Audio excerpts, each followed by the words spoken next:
तो आज का वीक का जो दिन है वो बड़ा अहम है एक्चुअली। जो हमें कल करना था वो हम आज कर रहे हैं। और इसमें एक बहुत मज़ेदार टॉपिक है वो कि जब आप, मैं सारी ख़वातीन से यही पूछूंगी कि जब आप अपनी कदम जमाने के लिए ससुराल में जाती हैं तो सबसे पहले अगर आपकी है जी छोटी नंद और उसको आपके हस्बैंड ने लाडों से पाला होता है, वो घर की लाडली होती है, तो आपको भी उसे लाडली तस्लीम करना पड़ता है, उसे छोटी मानना पड़ता है। छोटी मान के उसकी बहुत सारी हेल्प करनी पड़ती है, उसकी थोड़े नाज नखरे, उसकी मैच्योरिटी को बर्दाश्त करना पड़ता है, उसके ऊपर वैसे ही हाथ रखना पड़ता है, उसकी लाडियाँ, उसके नखरे वैसे ही उठाने पड़ते हैं जैसे सारे घर वाले मिलकर उठा रहे होते हैं। और अगर वो कोई हो गई बड़ी नंद तो फिर बड़ी नंद का एक रोब होता है, एक दबदबा होता है, एक अपने घर अपने मैके में जो है ना एक टका होता है।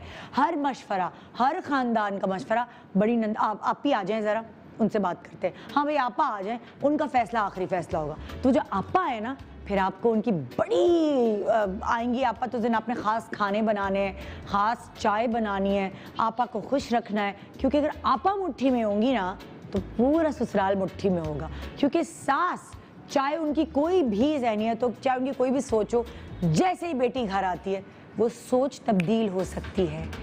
अगर उनकी सोच यानी आपकी सास की सोच अच्छी है, नन चाहे तो काया पलट सकती है। और अगर आपकी सास की सोच कुछ मज़ेदार नहीं है तो वो भी पॉजिटिविटी में काया पलट के दे सकती है। यानी नंद को पटा लें और कह लें ज़रा अम्मी को समझाओ ना, तो अम्मी ऐसे समझती हैं कि अम्मी ने ज़िंदगी भर अब्बू की बात ऐसे नहीं सुनी होगी जैसे वो अपनी ब्याहता बेटी की या बड़ी नंद की बात सुनती है। तो ये है मज़ा नंद से दोस्ती का। अगर कदम जमाना है ससुराल में तो बना के रखो नंद को अपनी पार्टी। तो जनाब आज है नंद भाभी। नंद भाभी का, नंद भाभी कहते हैं ना, नंद और भावच की जोड़ी, नंद और भावच की जोड़ी जो है मिलके करेंगी मेकअप। और बहुत सारे ऐसे सैलून्स हैं, बहुत सारे ऐसे डिज़ाइनर्स हैं, जैसे सना सफीना है, वो भी नंद भावज है। तो ऐसे बहुत सारे मशहूर लोग हैं जो आपस में, अब नंद भाभी का चक्कर ये होता है नंद भावच का कि शादी के बाद भी कोई टेंशन नहीं होती, क्योंकि नंद के साथ काम करिए, मियाँ कोई तंग नहीं करते, मियाँ जो है वो कोऑपरेट करते। मुझे नहीं पता नंदोई क्या करते, लेकिन आपके जो मियाँ है ना वो तंग नहीं करेंगे क्योंकि उनको पता है उनकी बहन आपके साथ पार्टनर है। तो ये बड़ी ऐसी जोड़ी बन सकती है मज़ेदार, जिसमें आपको बाकायदा ससुराल का कोऑपरेशन मिलता है क्योंकि आप अपनी नंद के साथ पार्टनर होती हैं। तो आइए देखते हैं कि आज के इन 3 पार्टनरशिप्स में कौन सा घराना है। मैं खुद पढ़ लेती हूँ। सलीम साहब का कुनबा। अच्छा, अब सलीम साहब की बेटी और बहू होगी, ठीक है। फिर यहाँ है जावेद साहब का कुनबा, जावेद साहब की बेटी और बहू होगी। और यहाँ है शकील साहब का कुनबा, यानी वही बेटी और बहू।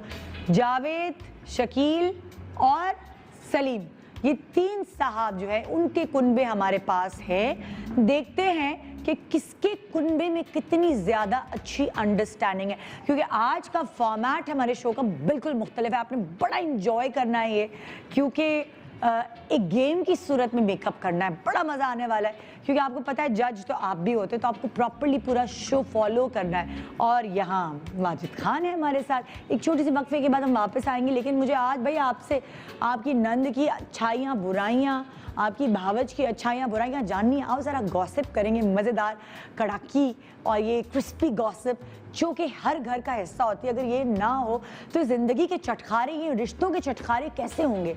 ये चटपटे रिश्ते क्यों होते हैं? कभी खटपट होती है, कभी इनमें मिठास होती है, कभी इमोशनल अटैचमेंट होती है, कभी दूसरे का दुख बांटना होता है, कभी एक दूसरे का साथ देना होता है, कभी एक दूसरे की टांग खींचनी होती है। यही तो है रिश्तों के चटखारे, जिनको हम प्रेजेंट करें मेकअप के ज़रिए। तो आज देखते हैं किस कुनबे की अंडरस्टैंडिंग सबसे ज़्यादा बेहतर है। और ये भी मुझे ज़रूर SMS करके बताइए क्या सीखा आपने अपनी भावत से, क्या सीखा आपने अपनी नंद से, क्योंकि ज़िंदगी में आप अपने रिश्तों से कुछ ना कुछ ज़रूर सीखते हैं।